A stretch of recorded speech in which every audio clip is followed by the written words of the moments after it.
Hello, I'm Lee Glickstein. You'll notice here at Listening Eyes Theater that in our interviews and conversations and storytelling, the camera stays on the listener rather than the speaker. For many viewers, this adds a dimension to the experience. See if that's true for you. Another feature here is that when we interview someone about their field of interest, we open with a few lines from a song that has special meaning in their lives and see where the sentiment of that song lives in them now. This gets the conversation started from a deep personal place, and we aim for an entertaining epiphany in every episode. Here is episode 1, titled Viktor Frankl. It's an 8-minute interview with Karen Aurit on the subject of parenting, starting with a song that Karen loves. Sunrise, sunset, sunrise, sunset, swiftly flow the years, one season following another, laden with happiness and tears. So I wonder, Karen, where that song lives in you today, now.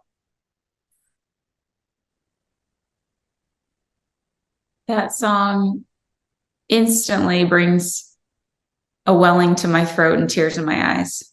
Every single time I hear that song, it's moving. Does it take you to any story in this moment?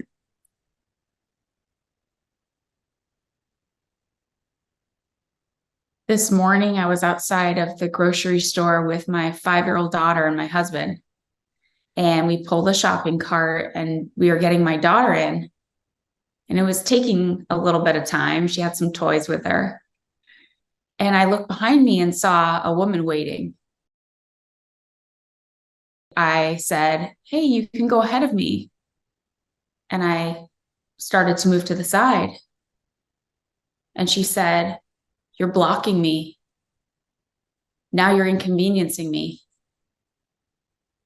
What are you doing? Just go. Just go." And my husband said, "Oh, she was just trying to help." And the woman said, "No, she's not helping." And started to say things that were not nice and was very impatient with me and raising her voice at me in front of my daughter. So I had a decision to make right then. And I thought to myself, this woman's in a lot of pain. I can tell it's not about me, and I'm not going to engage with her.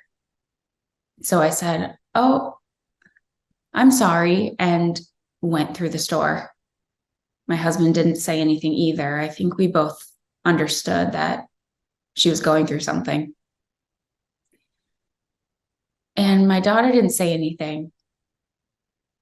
So in the car on the way to school, I said, "Eliana, did you notice at the store when we were going in that there was a woman who wasn't being very nice to mommy?"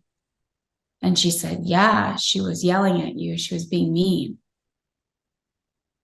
And I said, "Did you notice what mommy did?" And she said, "You didn't say anything." And I said, "That's right. I didn't yell back at her, and I wasn't mean to her because I knew that she was in pain.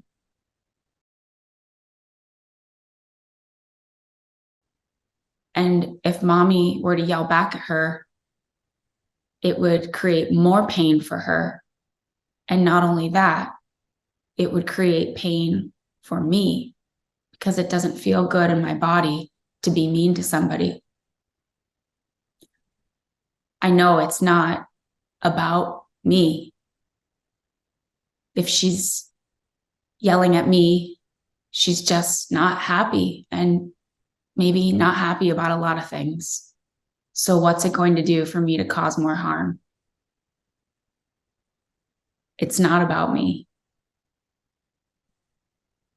And I was so grateful for the opportunity to share that with her, even if she didn't understand everything I was saying. And it's a little more complex for a 5-year-old.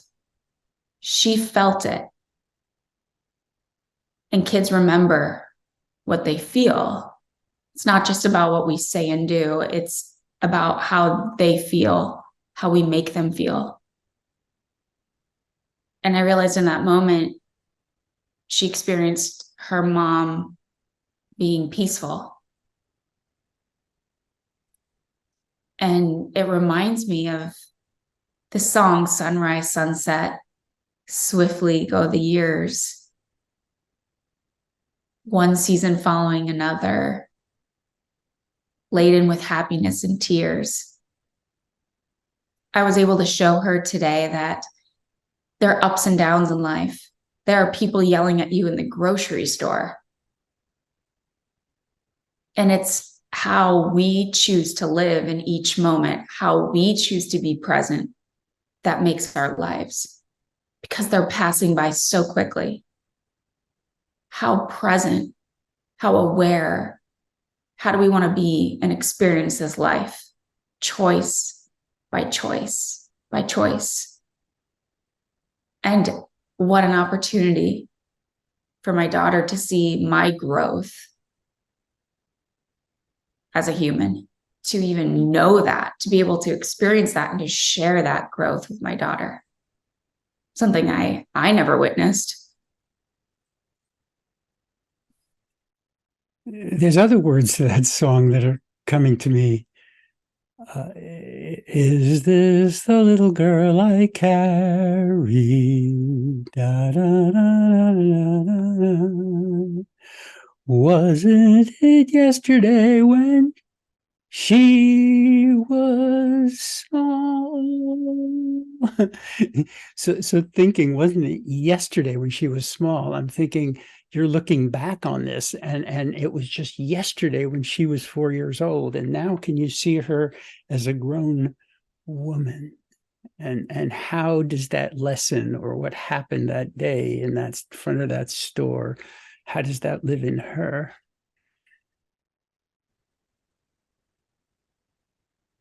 Well, for one thing,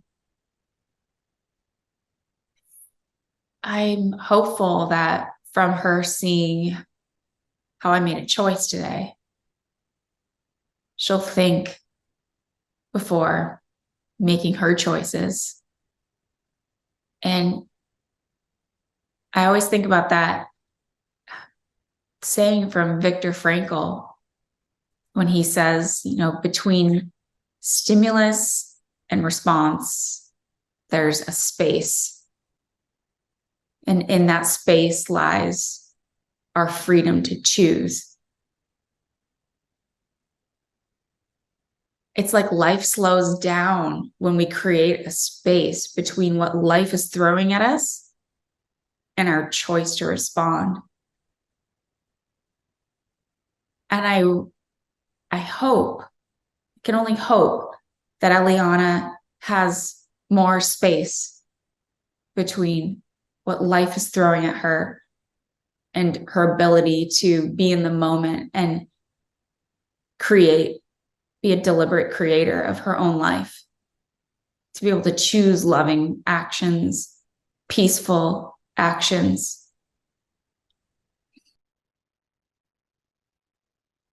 Karen, I want to remember that Viktor Frankl line, between stimulus and response Lies a space. lies a space. And in that space is our freedom to choose.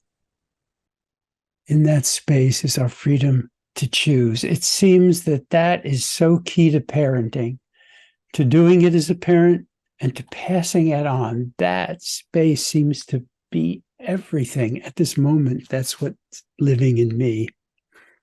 Yeah. Thank you, Karen. Thank you very much. Thank you, Lee. Good lesson. Wasn't it yesterday when they were small?